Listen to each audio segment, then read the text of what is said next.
Vous en avez rêvé. Vous avez harcelé vos parents ou mûrement réfléchi le projet de votre côté et ça y est, vous allez vous lancer et enfin acheter le cheval de vos rêves. Quand on achète un cheval ou un poney, on se pose mille et une questions. Comment éviter l'arnaque ? Trouver la perle rare qui répondra à tous vos critères. Pouvez-vous l'acheter à un particulier ? Préférez-vous faire confiance à un marchand de chevaux ? Aujourd'hui, dans ce nouvel épisode, on va tenter de répondre à toutes ces questions pour vous aider et vous guider dans vos choix. Cet épisode a été réalisé grâce au soutien de Cavalassure. Quand on achète un cheval, se pose forcément la question de son assurance. Et dans ce domaine, Cavalassure est justement une référence et tout simplement le leader du marché. Des offres innovantes, personnalisables et au juste prix. Et si vous pensiez qu'assurer votre cheval était un casse-tête, oubliez tout. Vous pouvez désormais souscrire la plupart des contrats en ligne et sans visite vétérinaire, selon la valeur de votre cheval. Mais ça, on en reparlera un peu plus tard dans cet épisode. Allez, c'est parti! Pour nous accompagner dans cette réflexion, nous nous sommes entourés de deux invités, Justine Scosmans et Doriane Lagarnaudy. Alors, Justine, tu es la fille de Bernard Scosmans, qui est un célèbre marchand de chevaux situé à côté de Fontainebleau. Vous travaillez ici en famille depuis très longtemps. Et toi, Doriane, tu as lancé l'application Polly, une application qui permet de mettre en relation vendeurs et acheteurs de chevaux, de sport et même de loisirs. Justine, est-ce que tu as toujours voulu suivre, on va dire, la tradition familiale ? Est-ce que c'était une évidence pour toi ? Alors, une évidence, non, parce que quand tu étais jeune, forcément, tu te poses plein de questions. Du coup, j'ai quand même fait mes études après mon bac, 1 an à Madrid et 3 ans à Paris. Mais finalement, plus le temps passait, plus j'avais envie de monter à cheval. J'attendais qu'une chose, c'était d'être le week-end et de rentrer, de monter mes chevaux. Donc c'est vrai qu'au bout d'un moment, la question s'est vraiment posée. Et j'ai travaillé tout d'abord pour mon père avant de monter ma société. Et ça m'a un peu formée. J'ai monté plein de chevaux différents. C'était super. Et puis, il y a un moment donné, j'ai eu envie de rouler ma bosse. Et du coup, j'ai monté ma société, toujours aux écuries, mais un petit peu à part. Et de toute façon, dans la famille, vous êtes tous un peu dans les chevaux. On est tous dans les chevaux. Mon grand frère fait comme moi. Donc, on est tous les deux au cœur des écuries. On a nos chevaux, chacun nos chevaux, mais on travaille ensemble. Et mon petit frère vient juste de revenir. Lui, il était à Paris, il travaillait à Paris. Et là, il vend des triporteurs électriques. C'est un peu l'équivalent d'une voiture de golf en beaucoup moins cher. Et en vraiment plus solide pour... toutes les écuries. Voilà, pour les écuries, on peut faire le fumier, transporter du matériel, enfin, c'est vraiment super et ça cartonne. Il a repris sa place dans l'enceinte familiale. Et toi, Doriane, qu'est-ce qui a motivé un peu le lancement de Polly ? Et ben alors moi, en fait, j'ai commencé à remonter à cheval il y a 4 ans. Donc j'ai fait toute ma jeunesse, mon adolescence à cheval. J'ai arrêté pour mes études à Paris.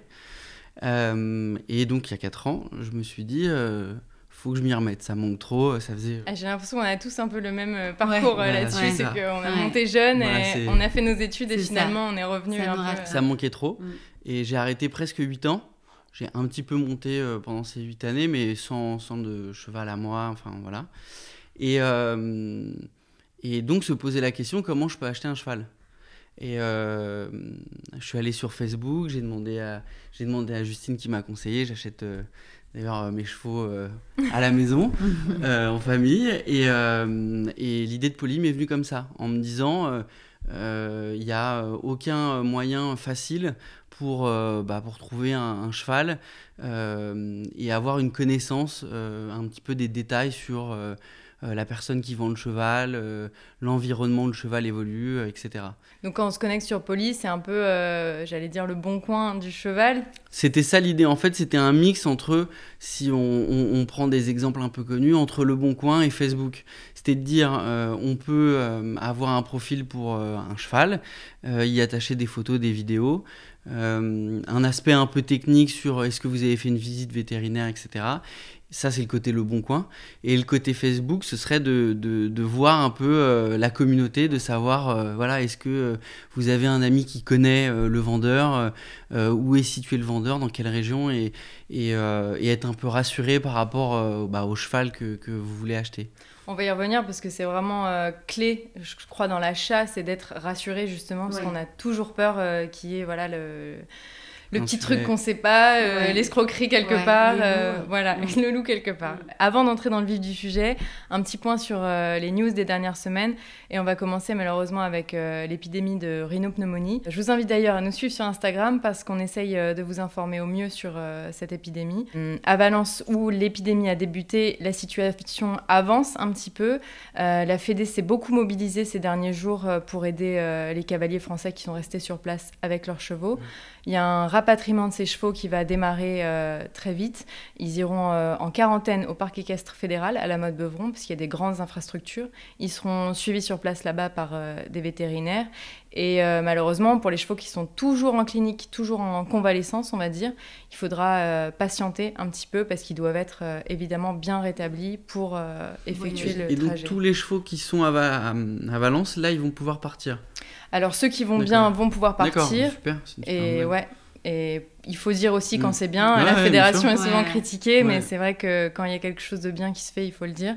Et là, la Fédé s'est vraiment mobilisée, je trouve, très rapidement. Et il y a peu de fédérations, en tout cas en Europe, j'ai l'impression, qui se mobilisent autant pour leurs cavaliers. Vous étiez en tournée à Oliva, c'est à 1 heure à peu près de Valence. Exactement. Comment ça s'est passé, le retour de vos chevaux? Est-ce qu'il y a eu des cas à Oliva? Est-ce que la tournée a vraiment justement bien fermé? Ils ont très bien fait les choses. En fait, nous, on se rendait pas vraiment compte. On se rendait pas vraiment compte de ce qui se passait. Et moi, en tout cas, pour ma part, c'est vraiment le dernier week-end, le dimanche, on regardait le Grand Prix. Et là, on a senti vraiment une vague de panique. Tout le monde parlait de ça. Et nous, les chevaux étaient déjà en route pour rentrer parce que nous, notre camion est reparti dans la nuit du samedi au dimanche. Et en fait, il devait s'arrêter du coup à Perpignan, Ouais. faire l'escale. Et en fait, Il y a pas eu d'étape. il n'y a pas eu Ah d'étape. ouais. Ils sont restés genre juste quelques heures. Et après, le groom est vite reparti pour pas que les chevaux fassent une étape trop longue et prendre des risques inutiles. Et du coup, nous, on a repris l'avion le lundi. D'ailleurs, on était avec Guillaume Batia dans l'avion Qui était secoué. qui était vraiment normal. secoué. Ouais. Ouais, parce que C'était lui, je l'horreur. rappelle que ses chevaux sont toujours à Valence. Ouais. Il faisait juste un aller-retour, je crois, pour aller Exactement. au ministère de la Là, Santé. ouais, non je Ouais. crois, pour trouver un peu de... Il devait rencontrer quelqu'un et qui devait se rendre sur place avec lui le lendemain. Ouais. Ok. Donc lui, il est arrivé en France le lundi, il repartait le mardi. Ouais. Et je crois qu'entre-temps, il y a des box qui ont été livrés puisqu'ils se battaient pour Ouais. ça depuis de longs jours. Puisque, en fait, il n'y avait pas de quarantaine possible puisque tous les chevaux étaient dans un même barn. Nous, Oliva, quand même, a communiqué sur ce sujet-là puisque on était quand même en vase clos. Donc on est obligé à Oliva, normalement, ils obligent les cavaliers à faire 3 semaines. Ouais. Donc ils ont accepté personne. Il n'y avait aucun cas déclaré pendant les 15-20 premiers jours. Enfin, voilà. Et ils ont fait en sorte que le départ des chevaux soit conditionné à la prise de température par le veto. Donc il y avait quand même C'était hyper une surveillé. attention hyper Ouais. surveillée. Et en fait, ce qui s'est passé les 2 derniers jours, c'est qu'il y a quand même plusieurs cavaliers, voire des centaines de chevaux qui devaient rester pour la Ouais, qui a finalement été deuxième annulé. tournée. Et en fait, tout le monde a commencé à se poser des questions sur ça en se disant, mais on va peut-être pas rester si c'est annulé. Ouais. Et s'il y a un problème quand même de rhino et si on veut protéger nos chevaux. Donc il y a eu ces 2 derniers jours ce problème-là qui est tout le monde voulait rentrer. Et nous le lundi, donc on rentrait nous le lundi, les chevaux sont partis avant. Il y avait presque plus aucun C'était cavalier vide, sur c'était le désert, concours, quoi. Mais nous, là, quand on est rentrés, alors moi, d'abord, mes chevaux sont restés un petit peu chez Dorian quelques jours. Histoire de faire les tests tranquilles, PCR. le temps de faire les tests. Et une fois que les tests étaient faits, ils étaient donc bien sûr les 3 négatifs. Mais du coup, ils sont quand même, je les ai récupérés, mais ils sont quand même en quarantaine, dans une écurie isolée chez moi. Les concours sont suspendus Mm. en France jusqu'au 28 mars. On espère évidemment une reprise rapide, surtout je pense aux cavaliers amateurs qui ont envie N'en d'aller peuvent en plus. concours, Ouais. quoi. Ils en peuvent plus. Ça fait presque 6 mois qu'il n'y a plus de concours. Donc voilà, c'est long et on a l'impression qu'on ne va pas s'en sortir avec le Covid, la rhino. Ouais. C'est compliqué. C'est ça, une mauvaise nouvelle qui en suit une Exactement, autre, c'est la loi des séries. Ouais, c'est vrai. Alors en revanche, la compétition s'est poursuivie à Doha, malgré plusieurs cas Ouais. qui se sont Plusieurs cas, confirmés. Ouais. On imagine que toutes les précautions ont été prises pour les autres chevaux. Il y a notamment en plus là-bas sur place une clinique vraiment dernier cri pour les chevaux. Donc je pense que voilà, toutes les précautions ont été prises. Oui. Et c'était ce week-end la première étape du circuit du Global Champions Tour, qui avait été interrompu l'an passé à cause du Covid, qui redémarre. Et c'est le Belge Nils Brusnils qui s'est imposé.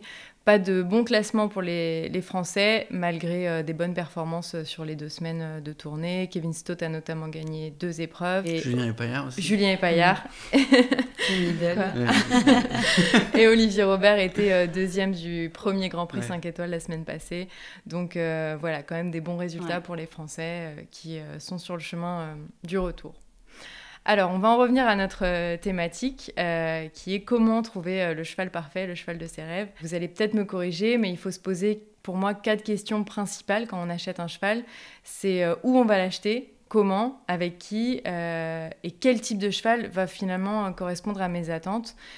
Pour commencer, où le trouver? Alors, il y a les marchands de chevaux, comme toi, Justine. Il y a aussi les réseaux sociaux, parfois, et puis des applications comme la tienne, Doriane. Est-ce que quand on achète chez un professionnel, comme toi, Justine, on a davantage de garanties? Ah oui, enfin, après, je sais pas comment ça se passe chez les autres, mais en tout cas, chez nous, c'est vrai que nous, on a un service après-vente qui est quand même important. Et c'est vrai que les gens, d'ailleurs, je pense que ce qui fidélise un peu notre clientèle, c'est ça, c'est que on fait vraiment un super service après-vente.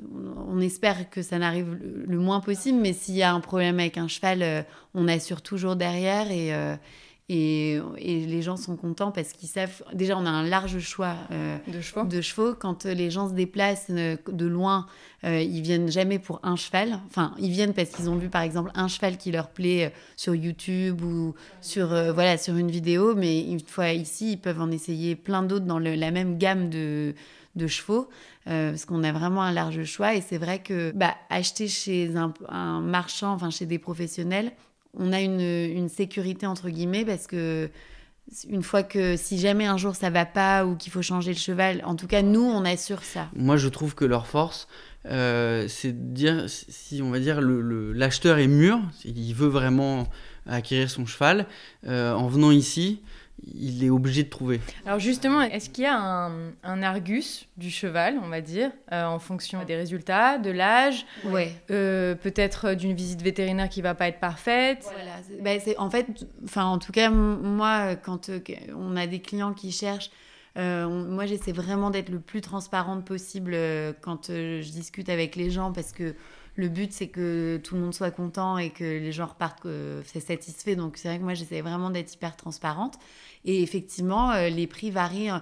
Par exemple, on peut avoir un super cheval qui tourne bien, qui fait plein de bons résultats, qui a une visite moyenne et qui a même peut-être moins besoin de soins vétérinaires qu'un cheval qui a une visite parfaite. Parce que ça, c'est vrai que la santé des chevaux, c'est très variable. Très variable. Et moi, ça, on le dit, par exemple, il y a ce cheval-là qui est un peu mieux que ce que vous recherchez, mais qui va être dans votre prix, dans votre gamme de prix, parce que la visite est moyenne.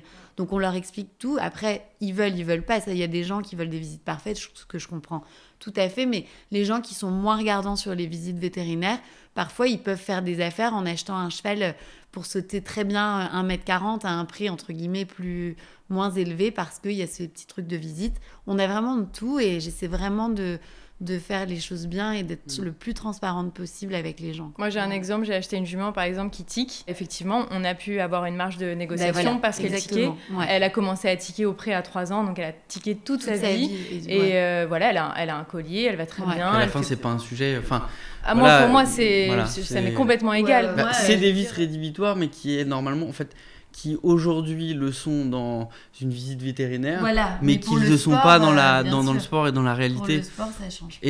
Et pour ce qui est de l'Argus, je pense qu'il faut bien prendre en considération l'âge d'un cheval, ses moyens, mais aussi ses résultats. Par exemple, des 3 chevaux que j'ai achetés ici, celle qui m'a coûté peut-être le plus cher, c'est celle qui fait le moins en hauteur, mais je gagne toutes les épreuves. Quand je pars, je gagne. Donc, faut savoir, je pense, puisqu'on parle de ça, quand quelqu'un vient acheter un cheval, il faut qu'il se pose ces questions-là. Est-ce que je veux être le plus rapide dans mes épreuves ? Est-ce que je veux évoluer sur, je sais pas, je fais 1m20, 1m30, est-ce que je veux évoluer sur plus gros ? Voilà, c'est des questions importantes. Et c'est vrai qu'il y a un Argus, mais ça reste des animaux. Mais c'est vrai que pour en revenir à pourquoi acheter chez un pro, aussi parce qu'il y a une clientèle amateur parfois qui ne savent pas trop où ils vont. Et c'est vrai que nous, des clients, on en voit quand même passer tout le temps.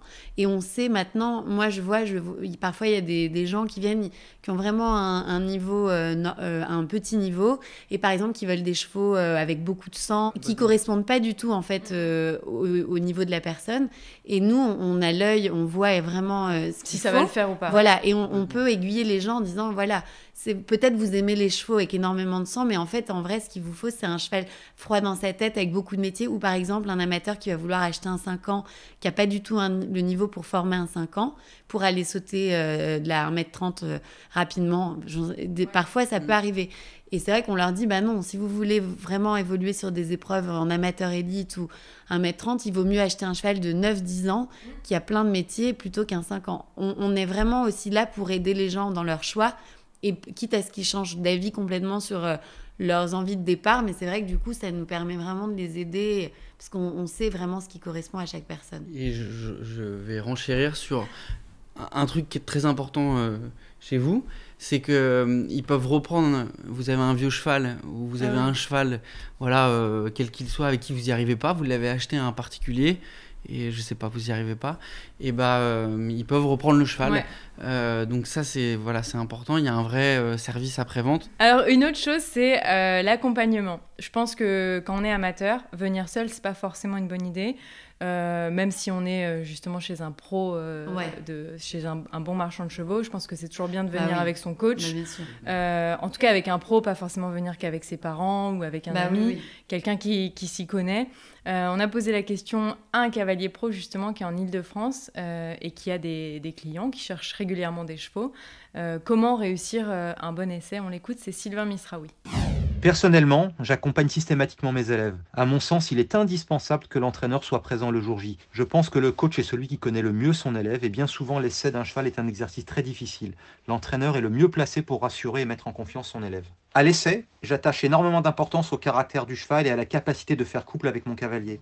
En réalité, mon rôle est d'être capable de savoir si dans un futur plus ou moins proche, le cheval et le cavalier ne feront qu'un. Est-ce que toi, Justine, en tant que vendeuse, ça te rassure un cavalier qui va venir accompagner ? Ça me rassure énormément, parce que je me dis déjà, il faut savoir que les chevaux, c'est des animaux, enfin, c'est pas des robots, et parfois les gens ont tendance à oublier qu'un cheval, si tu lui fais 3 fois de suite des grosses farces, c'est normal, c'est un animal, à un moment donné, il peut, même le plus gentil du monde, en avoir ras-le-bol. Alors, quand le client vient avec son coach, ça me rassure énormément, parce que du coup je me dis il va être suivi, et pour moi il y a beaucoup plus de chances que ça fonctionne et que la personne soit contente que s'il est laissé dans la nature tout seul avec son cheval. Tu te dis comment ça va se goupiller l'histoire.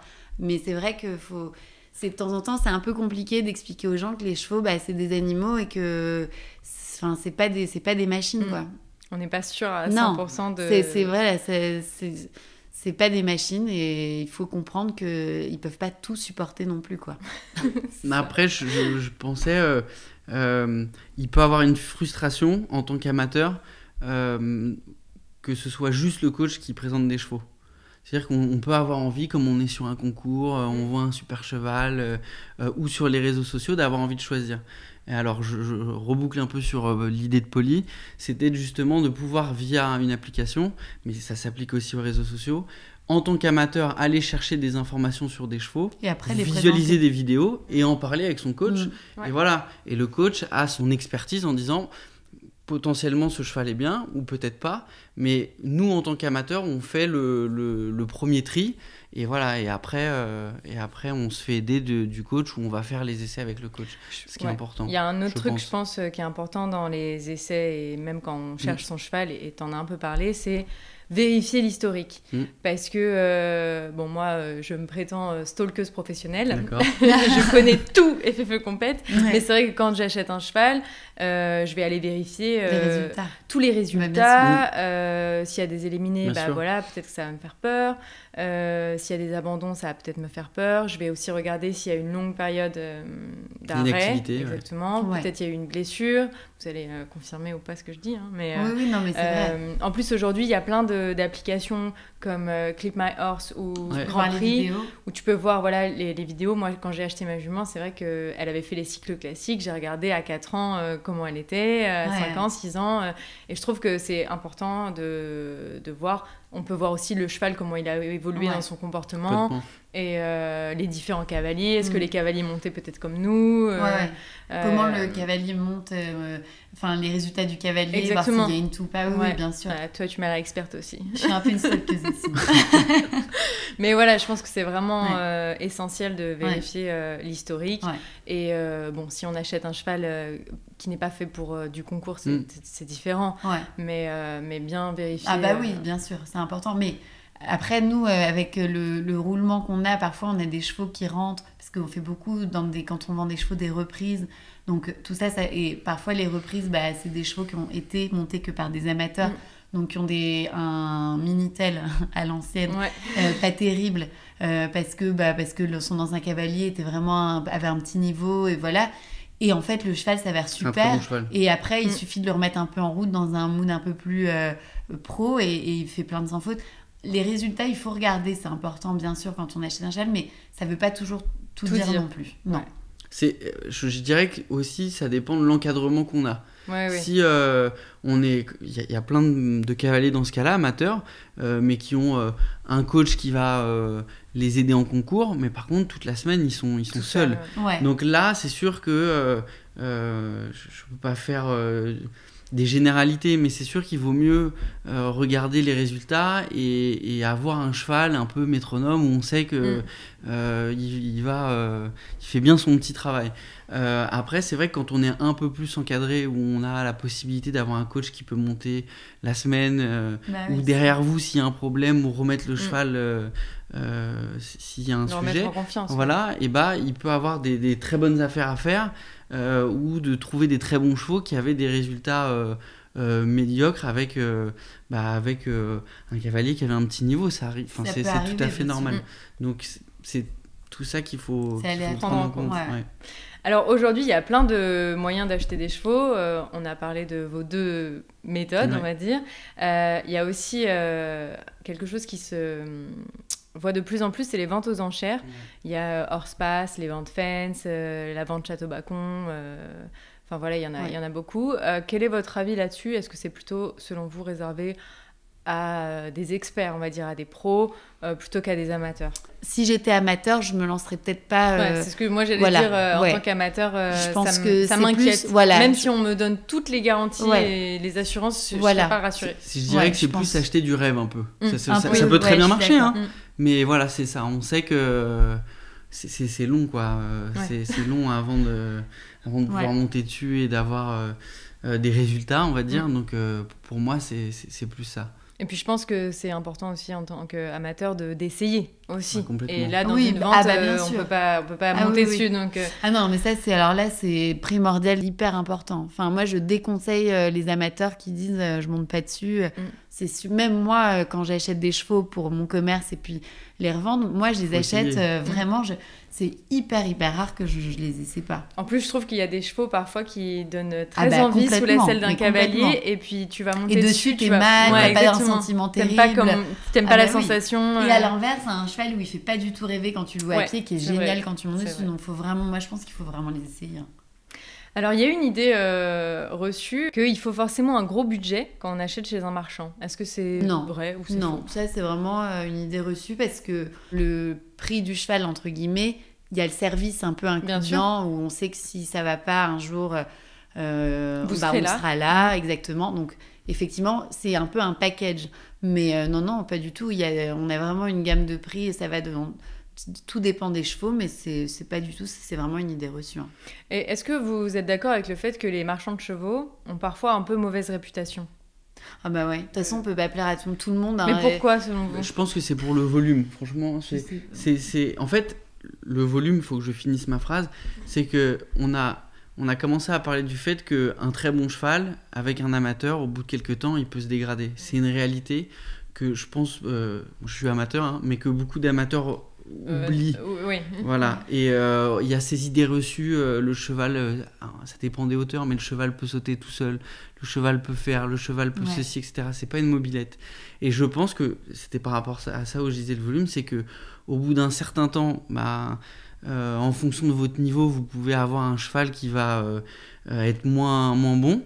Et voilà, je pense pas du tout que ce soit tous les cas, mais il peut y avoir une petite minorité d'amateurs qui vont être frustrés de ça et qui vont avoir l'impression d'avoir acheté un cheval finalement qui correspondait pas. En fait, les gens, de temps en temps, bien sûr, évidemment, et heureusement pas tout le monde, mais les gens de temps en temps ne se rendent pas compte qu'un cheval peut se dégrader en fonction du travail qu'il reçoit. Oui, bien sûr. Voilà, et je pense que la réputation, parfois mauvaise sur les marchands, vient de ça. C'est-à-dire qu'on est critiqué parce que c'est les amateurs qui sont vraiment pas satisfaits du cheval qu'ils ont acheté vont coller une réputation, une image d'escroc, je sais pas, parce que le cheval va plus. Mais en fait, le cheval allait bien au départ. Il y a forcément une raison pourquoi ça va pas. Et les gens ont du mal à se remettre en question, certains, et à dire bon bah voilà, j'ai peut-être fait une bêtise.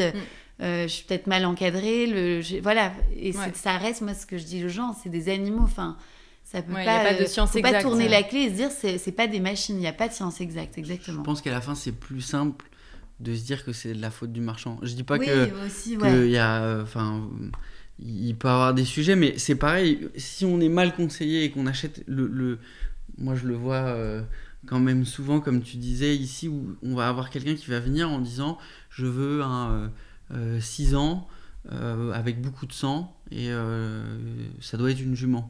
Puis on lui dit ce serait peut-être mieux que ce soit un 10-12 ans avec moins de sang et peut-être pas pour X raison. Et voilà, mais il y en a plein qui vont écouter ces recommandations-là, que ce soit avec leur coach ou avec le marchand qui conseille ça. Et il y a une fois de plus une minorité qui vont restent dire braqués sur leurs non, idées. je veux cette jument-là voilà. parce qu'elle a eu ces résultats-là. Qui a des super résultats avec ce professionnel-là qui monte comme un dieu. Et après, ça va pas. En fait, ce qui arrive aussi souvent, c'est que les gens, il y a une personne va venir en nous disant voilà, je veux un 6 ans très chaud. On lui dit c'est vraiment pas à mon avis ce qu'on vous conseille d'acheter. Ils achètent quand même parce qu'ils sont sur leur idée, donc c'est tout. Et un marchand, son métier, c'est et puis de quelques mois après, ils vont revenir en disant ça va pas. Mais en fait, on vous l'avait dit que ça n'allait pas. C'est aussi là encore une fois l'importance du coach qui est censé être là pour réguler un peu les envies du client. C'est toujours rassurant d'avoir le coach qui vient, de pouvoir discuter avec le coach pour calmer peut-être un peu les ardeurs. Bien sûr, ça c'est sûr. On en a parlé un petit peu. Tout à l'heure aussi, c'est souvent un peu tabou, mais les histoires de commission. Quand on achète un cheval, moi je pense que quand quelqu'un arrive ici, tu lui donnes le tarif du cheval. Je pense que c'est important aussi de rappeler que avant d'acheter, il faut savoir le coach. Est-ce que le coach va toucher une commission ? Quelle est la part ? Qui va la payer ? C'est essentiel parce que c'est aussi souvent un motif d'histoire, voilà, entre le client, le vendeur et l'intermédiaire, et parfois il y a plusieurs intermédiaires, donc c'est pour ça qu'en fait on essaie vraiment de faire les choses d'une manière transparente, parce que pour moi c'est totalement normal. Après parfois ça arrive que les coachs ne prennent rien, mais le coach fournit le travail de coach, il fait aussi le service après-vente parce qu'il s'occupe complètement de la personne, du cheval, etc. Donc pour moi, ça me paraît complètement normal que le coach ait sa part dans l'affaire. Après, ça dépend des personnes. Parfois, c'est des sujets tabous. Parfois, c'est très transparent. Moi, je m'adapte en fait aux situations. Je fais comme je ressens comme ça arrange les gens, en fait. Mais ça dépend vraiment des personnes, hein. Mais c'est toujours mieux quand c'est transparent quand même. On est d'accord. Ouais. Et on en a un petit peu parlé aussi des vérifications qui sont importantes. J'ai noté la tonte, le transport, vérifier l'historique, le passif en concours, c'est ce qu'on disait tout à l'heure. Les vidéos, qu'est-ce qu'on peut vérifier d'autre selon vous ? Ouais, le quotidien, c'est bête, mais même, je vois ici, nous, je sais qu'on a des kilomètres de forêt autour de chez nous. On adore, moi, je me passe ma vie à aller emmener mes chevaux dehors. Enfin, c'est vrai que quand j'en ai un qui est chiant pour aller dehors et tout, c'est un peu pénible. Donc, c'est vrai que c'est des petits détails, mais un cheval qui va en forêt, qui fait pas l'imbécile quand tu l'emmènes dehors toute seule et tout, c'est toujours sympa. Après, pour le revendre et dire aux gens, vous pouvez aller vous promener, il est super sage. C'est vrai que le quotidien, son comportement au quotidien, c'est important. Ouais. C'est vrai. Surtout quand tu n'as pas de gros, mais que tu t'en occupes toi-même. Bien sûr. Moi, je fais moi-même, donc je peux te dire que quand j'en ai un chiant, je m'en rappelle après. Alors, tu l'as dit, il y a aussi la question de la visite vétérinaire. Ouais. Elle n'est pas du tout obligatoire. Non. Est-ce que vous la proposez on la conseille systématiquement? Ouais, les gens font comme ils veulent, mais en vrai, à 95% du temps, ils veulent toujours faire une visite, ce qui est normal. Au moins, les choses sont bien faites.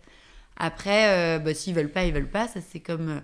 Mais nous, on travaille avec plusieurs vétérinaires, dont un, François Bonpi, qui est juste à côté de chez nous, qui est hyper disponible, super bien équipé. Donc, c'est vrai que quand il y a besoin de faire des radios, même un peu poussées et tout, il a tout ce qu'il faut. Alors, c'est aussi bien de faire venir son vétérinaire. Oui, mais après, contredire là-dessus. C'est vrai, mais après, par exemple, les gens qui viennent de loin, du sud, et qui peuvent pas déplacer leur veto, en général, ce qu'on fait, c'est que notre veto fait les radios qu'ils veulent, et ensuite envoie tout le bilan radio au vétérinaire des clients, et puis comme ça, il a plus qu'à vérifier. Mais c'est vrai que c'est mieux, c'est vraiment mieux. Nous, on est là pour que ça aille et que les gens soient contents. Donc moi, je préfère vraiment que les choses soient faites carrées, qu'il y ait une visite, que tout soit fait dans l'ordre et qu'après, voilà, le cheval est vendu, mais au moins, il y a tout. Il n'y a pas de... Non, il n'y a pas d'histoire. Après, si on prend les minorités, parce qu'il y en a toujours qui arrivent, et c'est ça qui crée parfois des incompréhensions, il peut y avoir des visites où on va demander un nombre de radios à n'en plus finir. Ouais. Pour faire des petites épreuves. Donc c'est toujours pareil, je pense que dans cet objectif d'achat, d'acquisition, il faut être bien conseillé et il faut faire les choses raisonnablement. Et je pense que voilà, il y a plein de chevaux, vous allez faire une visite clinique, le cheval se déplace bien, il ne s'est jamais arrêté. Ça, moi je dirais, pareil, c'est plus même un conseil que moi qu'on m'a donné, mais si tous les résultats sur FFE sont bien, qu'il n'y a pas d'éliminer, que le cheval est sain, pourquoi voilà. Je te coupe, mais l'exemple le plus récent par rapport aux visites d'achat, qui était il y a à peine 15 jours, je vends une jument à une jeune fille. Donc la jument, elle a tourné toute sa vie en concours, il n'y a jamais eu aucun problème. Nous, on l'a acheté avec un bilan radio, tout est... Donc sa veto confirme que le bilan qu'on lui a envoyé est vraiment excellent. Donc, mais eux, par sécurité, voulaient refaire une visite, donc ça, c'était normal. La jument avait été referrée 2 jours avant la visite, et je pense que le maréchal, ça peut arriver, l'avait peut-être soit mal referrée, soit piquée. Et arrivée à la visite, elle était irrégulière sur le cercle. Mais elle n'a jamais rien eu... Donc du coup, les gens, c'était des amateurs, ils ont eu peur, ils ont tout stoppé. Bon, coup de bol, on l'a revendu une semaine après aux États-Unis, quasiment le double du prix, avec une visite parfaite, 5 étoiles. Mais c'est toujours, encore une fois, pour en revenir, voilà. Et c'est des animaux, ils peuvent s'être mis un coup le soir ou la veille. Ils peuvent pas te le dire. Mais voilà, c'est pas des machines. Ça, il faut vraiment que les gens ils se mettent ça dans la tête. C'est que un jour comme nous, on peut être en super forme, le lendemain avoir une petite baisse de morale. Exactement. Ça arrive, et les chevaux, c'est pareil. Donc c'est pas parce qu'un cheval qui a toujours jamais été arrêté à une petite irrégularité à la visite clinique qu'il faut tout stopper et se dire, surtout que vraiment la jeune fille adorait la jument, elle était hyper déçue. Et j'ai eu beau vraiment lui expliquer, je comprends très bien, parce qu'elle est amateur et qu'elle n'a pas voulu aller plus loin, mais c'est dommage parce que je suis sûre qu'elle est passée à côté d'une super jument qui lui allait bien en plus. Alors, on a demandé, nous, à un vétérinaire ce qu'il fallait faire un petit peu comme examen, peut-être aussi en fonction du prix. On va l'écouter tout de suite. Personnellement, je propose de toute façon dans la visite d'achat un examen clinique complet de A à Z qui va du bout des naseaux jusqu'au bout de de la queue. Derrière, la deuxième grosse partie, c'est tout ce qui est examen locomoteur. Sur une déformation, sur une flexion qui est un petit peu moyenne, on va également proposer éventuellement des radios supplémentaires. À nous, je pense, praticiens, à orienter notre client sur les examens les plus judicieux à faire pour essayer d'avoir quelque chose de relativement complet et avoir une bonne vision générale du futur cheval. On travaille avec du vivant et on travaille avec notre expérience personnelle. On peut nous reprocher de noter des choses, mais on est obligé de le noter. Maintenant, le but n'est pas d'en trouver le maximum pour se protéger au maximum, mais c'est d'essayer d'être assez raisonnable et assez objectif. Moi, on me demande souvent est-ce que vous achèteriez ce cheval? Je pense que c'est pas au vétérinaire à répondre à cette question. Nous, on met juste... On fait un état des lieux du cheval à l'instant T et on met entre guillemets toutes les cartes maximum d'informations auprès du futur acquéreur du cheval. Alors c'est vrai que sur les réseaux, ces derniers temps, j'ai vu aussi passer pas mal de messages d'éleveurs qui étaient en colère contre les vétérinaires parce que les vétérinaires ont tendance à ne jamais vraiment donner un avis tranché. Un avis positif, en tout cas. Souvent, c'est un avis réservé. Oui, mais. Ouais. Et c'est vrai que c'est effrayant pour l'acheteur et c'est pénalisant pour le vendeur. Comment on fait dans ces cas-là? C'est d'ailleurs le gros problème qui se pose. Du commerce. Parce que en fait, là où parfois c'est compliqué et ils se rendent pas compte, c'est que c'est un travail de plusieurs mois, de mettre le cheval bien, tout, de finaliser une vente qui est derrière, c'est quand même du boulot. Et en un mot, en fait, c'est fini. Donc c'est vrai que de temps en temps, c'est un peu rageant parce qu'on se dit il faudrait trouver le juste milieu pour... parce que mais moi, je comprends encore une fois les gens qui ne sont pas du métier, qui pour eux, acheter un cheval... c'est un 30, 40, 50 000 euros, mais c'est beaucoup d'argent. Et moi, je comprends très bien que ça les effraie d'entendre des mots un peu négatifs de la part de leur vétérinaire. Moi, je comprends à 100%, mais parfois, je trouve que certains vétérinaires, devraient peser un peu leurs mots parce que ça peut vite tout foutre en l'air pour pas grand-chose. Je pense que c'est un métier compliqué. Il n'y a pas de sujet là-dessus, mais de ce qu'on ressent, c'est que de temps en temps, il faudrait qu'ils prennent, je ne vais pas refaire leur métier, mais plus en compte le niveau qu'on a, ce qu'on veut aller, si on fait du CSO, sauter ou autre. Oui, est-ce qu'on va faire du concours tous les week-ends? Le prix, voilà, alors, moi j'en ai déjà parlé avec mon veto, où lui il va me dire que eux ça les regarde pas forcément, le prix, ces choses-là, eux ils regardent le cheval à l'instant T. Exactement. Mais ça a quand même un sujet, parce que un cheval qui a une petite faiblesse peut-être à un endroit et qui aura peut-être un problème si on saute très haut, il n'aura jamais ce problème-là si on saute moins haut. Donc voilà, et comme Justine disait, je pense qu'il y a des gens qui peuvent des cavaliers passer à côté d'un super cheval à cause de ça. Après ça protège, voilà, quand on voit une visite, il y a une mauvaise visite, ça nous protège, nous acheteurs. Non mais tu vois, pour la petite anecdote qui me vient en tête, nous on a déjà, enfin mon père surtout, moi non, c'était il y a longtemps, mais mon père, il a déjà raté un cheval qui après faisait du 5 étoiles qu'on voyait à la télé. Parce que il n'a pas acheté le cheval, veto, parce que il a dit n'y touche pas. Et le cheval, donc il l'a l'a pas acheté. Et le cheval, il s'est vendu une fortune quelques mois après. C'était un crack, vraiment un crack. Et on peut parler de ta jument. Donc il avait bien les boules. Sa très bonne jument de Grand Prix qui fait des bébés maintenant, mais qui a sauté 1m50 à 4 étoiles. Enfin, elle a eu vraiment une carrière sportive intense. Si tu fais une visite d'achat, mais tu te barres en courant parce que c'est pourri. De toute façon, les chevaux, mais c'est comme nous. Si nous, demain, tout le monde se fait un check-up complet, on a tous quelque chose. Un problème. Mais bien sûr, mais il y a pas, c'est rare où c'est quasiment impossible de trouver le cheval parfait. Si tu cherches la petite bête, tu la trouves. Il y a aussi la question, quand on achète un cheval, de l'entretien. Parce que acheter un cheval, c'est pas juste acheter. Il faut évidemment penser à la pension, qui va être plus ou moins élevée.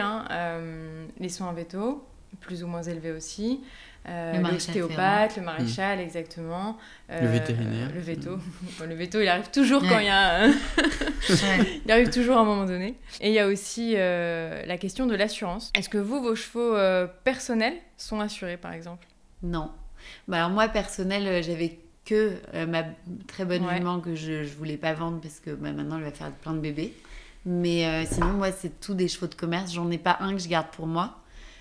Du coup, c'est vrai que non, ils sont pas assurés. Moi non plus. Ok.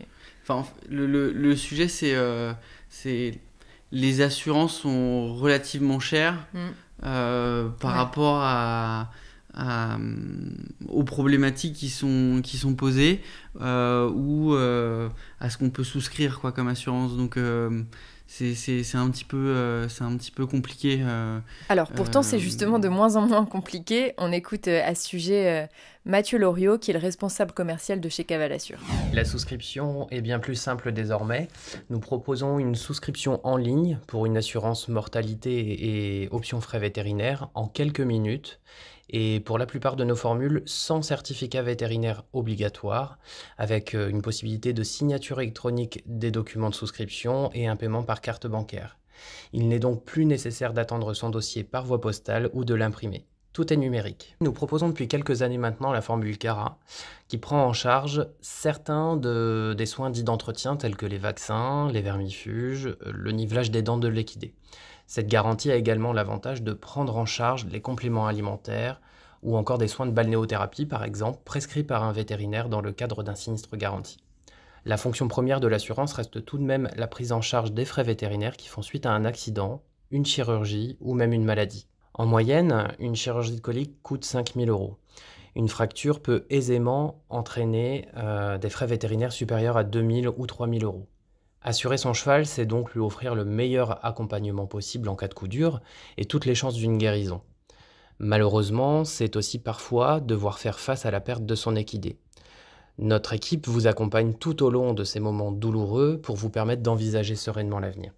C'est vrai que quand il y a une grosse opération, je pense à une grosse opération de colique qui peut coûter entre 6 000 et 8 000 €. Ah bah oui. Bon, on est content d'être assuré, mais ce qu'on espère, c'est avant tout que le cheval ne fasse pas de colique. Donc, mais c'est vrai que pour les amateurs où c'est vraiment leur cheval, c'est un achat vraiment important pour eux, je comprends très bien. Et ils ont tout intérêt à le faire si c'est le cheval de leur vie qu'ils vont garder, etc. Bien sûr. Il y a un côté aussi, un cadre amateur où on veut vraiment se protéger contre toute éventualité imprévue. Et voilà, ça peut être intéressant dans un cadre d'être rassuré. Voilà. Alors on va terminer le podcast par un petit questionnaire rapide pour vous deux. Est-ce que vous préférez vendre des chevaux d'amateurs ou de pros ? De pros. Un marchand connu, Stefex ou Ecocine ? Stefex. Christophe Hameux va pas être content. Hein. Bah tu le mettras pas. Trop tard. Hongre ou jument ? Ah, jument, 10 fois. Moi aussi, jument. Un client qui a beaucoup d'argent mais qui est chiant, ou un client sympa mais qui a pas trop de budget ? Je dirais le deuxième quand même, non ? Ouais, client sympa. Non, je sais pas, en fait. Bah, ça dépend du degré de chiant, en fait. Ouais. C'est ça, très chiant. En tout cas, c'est quoi votre vision, vous, du commerce pour les années à venir ? Est-ce que, par exemple, avec la crise du Covid, ça a eu un impact positif ou négatif ? Comment vous imaginez le métier dans les années à venir ? Le Covid, l'année dernière, pendant le premier confinement, comme dans tous les milieux, ça a été le néant, tout normal. Tout était fermé, donc voilà. Et après, quand ça a réouvert, c'est vraiment bien reparti. On a eu plein de monde, on a vendu vraiment beaucoup de chevaux. Il y a un sujet à court terme, c'est si les amateurs peuvent pas faire de concours. Oui, voilà. Il y a un moment, ils vont arrêter d'acheter des chevaux. Ils vont pas dépenser pour ne pas faire de concours. Ça, c'est sûr que. Bon, même si le concours n'est pas l'essence même de tous les cavaliers. Non, bien sûr, mais même avec les confinements, ne pas pouvoir aller monter son cheval, je pense qu'il y a eu un effet de rattrapage l'année dernière parce que on se disait, il y a eu quelques mois d'arrêt, on s'est dit, pour certains, il faut s'équiper, il faut repartir. Et puis après, sur sur le moyen long terme, c'est quand Non, même... alors je pense que c'est tellement une période triste pour tout le monde que si ça repart, d'ailleurs, je touche du bois pour que ça reparte pour tout le monde dans tous les milieux, mais les gens ont tellement envie de profiter, de se marrer, de faire des trucs sympas, que j'espère qu'il y aura un engouement hyper positif par rapport aux chevaux, aux concours. À mon avis, moi, peut-être je me trompe, mais je pense que les gens auront encore plus envie que d'habitude de faire du concours, d'acheter des chevaux, de profiter de la vie, quoi, en fait. Parce que c'est vrai que c'est un peu sordide comme période. Ouais. Et tous les deux, qu'est-ce qui vous plaît aujourd'hui le plus dans ce que vous faites, toi en tant que vendeuse de chevaux, et toi avec l'appli que tu as lancée, qu'est-ce qui vous plaît le plus? Bah moi, ce qui me plaît le plus, moi, c'est les chevaux, déjà, premièrement. Mais pas... Enfin, le sport, bien sûr, j'adore, mais l'animal, vraiment, moi, j'ai toujours adoré les chevaux, le contact des chevaux. Puis moi, c'est toujours quand j'achète un cheval ou que je vais essayer des chevaux, je les achète, c'est toujours un moment où je me sens hyper excitée, hyper heureuse de trouver des chevaux, de les monter au concours, de les faire évoluer. Il y a des chevaux que j'achète, que je revends tout de suite, mais il y en a d'autres que je monte. J'en ai une que je garde un petit peu parce qu'elle est vraiment super, donc elle est à vendre, mais j'en profite quand il y a du concours. Donc ça, vraiment, le contact avec mes chevaux, ça, peut-être c'est un truc de fille, j'en sais rien, mais moi, c'est vrai que j'adore mes chevaux, je m'y attache et c'est vraiment le contact avec l'animal. Mais c'est pas dur alors de les vendre? C'est horrible à chaque fois. Elle pleure. Et ouais, parfois je pleure. Non, mais c'est vrai que si, moi, c'est dur. Il faut que je m'endurcisse parce que les chevaux que je garde pas longtemps, ça va. Mais les chevaux que je garde, que je monte en concours et tout, j'ai toujours... Quand c'est des belles maisons et que je sais qu'ils vont être bien, ça va. J'ai un petit peu les boules sur le moment, mais ça va. Mais c'est toujours parce que je les aime et que je m'y attache. Et le deuxième truc qui me plaît dans mon métier, c'est le contact avec les gens parce que moi, j'ai toujours adoré discuter. C'est vrai, j'adore le contact, j'adore rencontrer des gens. Et j'ai toujours eu un côté très ouvert et c'est vrai que du coup, ça allie les deux et ça, c'est un côté que j'adore. Alors, moi, le sujet, c'est que c'est ma passion. Quand j'ai écrit Polly, je me suis pas posé la question. Je savais que j'avais pas le niveau je monte pas assez bien un cheval pour être un professionnel. Et donc, c'était d'allier les deux. Ma passion avec mon travail.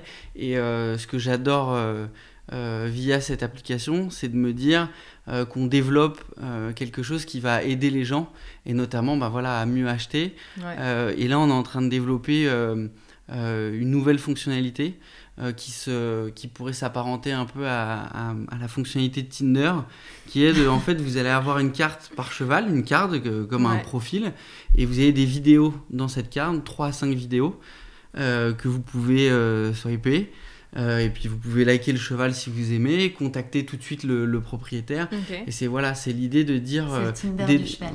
Voilà, non, mais de trouver des solutions pour moi, j'ai toujours cet œil-là d'amateur et j'en suis très content. Et voilà, c'est comment trouver des solutions pour que ça marche mieux, pour que ce soit plus simple pour tout le monde. Vous êtes le parfait exemple du Tinder du cheval, vous, en tout cas. Ouais. On ne s'est pas rencontrés sur Tinder, on s'est rencontrés en concours. On se connaissait en concours. Depuis toujours. Ouais. Merci beaucoup à tous les deux. Et puis à tous, n'oubliez pas que l'équipe de Georgette ne fera jamais de 5 étoiles, mais n'hésitez pas à nous laisser 5 étoiles en revanche sur tous nos supports de diffusion, Spotify, Deezer, Facebook, etc. À bientôt. Au revoir. Au revoir.